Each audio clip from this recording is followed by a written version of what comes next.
Hola a todas, hola a todos, ¿cómo están? Bienvenidos a un nuevo vídeo del canal. Muchas gracias a Héctor, un educador social, por su comentario y por compartir su trabajo. Dice Héctor, en el equipo no sabemos ya qué hacer con una chica de 16 años. Ha intentado suicidarse 5 veces en medio año. Ingiere una gran cantidad de pastillas y luego llama a la policía ella misma. Fuma continuamente, también hachís. No acude a las actividades que le proponemos. No estudia, no trabaja, no tiene buenas amistades. Quiere vivir con la madre, pero la madre dice que no quiere saber nada de ella, que se arrepiente de haberla parido. ¿Alguna pista para intervenir? Veamos. Con los datos que nos da Héctor, ¿qué podemos pensar? Desde la educadora y psicóloga Françoise Dolto, en la posición adolescente, las ideas de muerte pueden estar relacionadas con la pérdida de la infancia. De algún modo, hay una parte del adolescente que está muriendo su posición infantil. Las ideas de muerte pueden ser una forma de duelar esa pérdida, esa despedida del niño que fue. O sea, estas ideas de muerte están relacionadas con el cambio de la posición subjetiva, de la infancia a la adolescencia, y lo que este cambio exige abandonar. En estas situaciones, estas ideas cumplen una función estructurante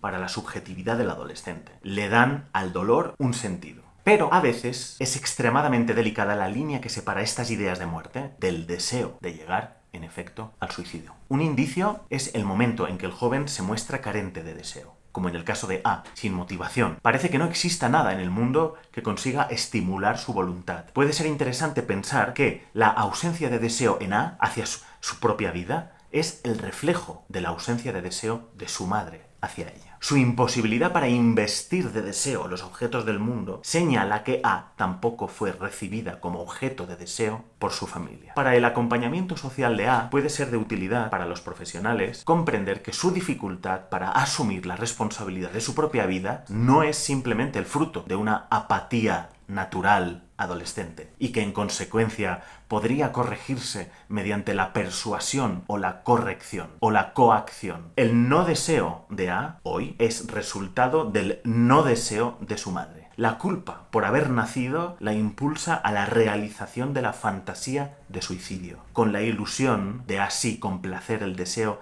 de sus padres de no nacer, de no haber nacido. De hecho, el vacío que señala la joven haber sentido desde su infancia es del todo coherente con sus ideaciones mórbidas. Cuando no hay un otro que se alegre por su venida al mundo, el recién llegado siente que cae sin amarres al abismo de la insignificancia.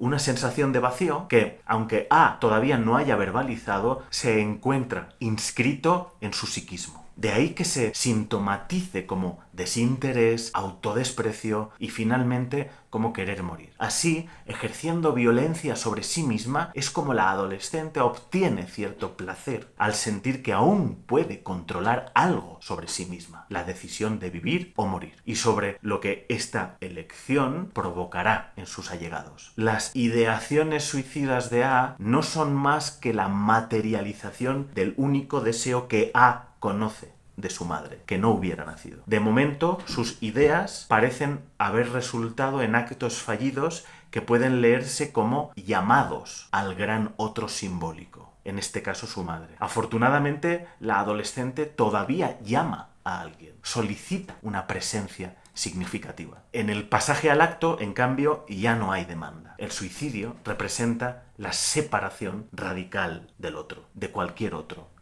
de todos los otros. A se provoca una sobredosis con fármacos y es ella sola quien llama a los servicios de urgencias. Se trata de la puesta en escena de un síntoma. ¿De qué son síntomas estas acciones? ¿Qué nos revelan acerca del sujeto? ¿Qué interrogante es el que atormenta a esta joven?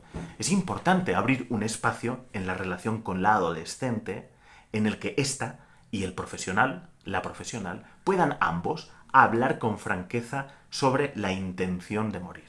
Que A pueda ir construyendo de manera paulatina una comprensión acerca de sus autoagresiones. ¿Qué sentido tiene para ella querer morir? ¿Cuál es la necesidad frustrada que yace debajo de sus intentos? En cuanto el joven simboliza verbalmente su deseo de morir, comienza a declinar la sensación de vacío y de profundo aislamiento. Su sentimiento de soledad desaparece en la conversación sosegada y genuina, cuando dejamos fuera nuestro empeño por instruir al sujeto moralmente o por explicarle de qué va la vida.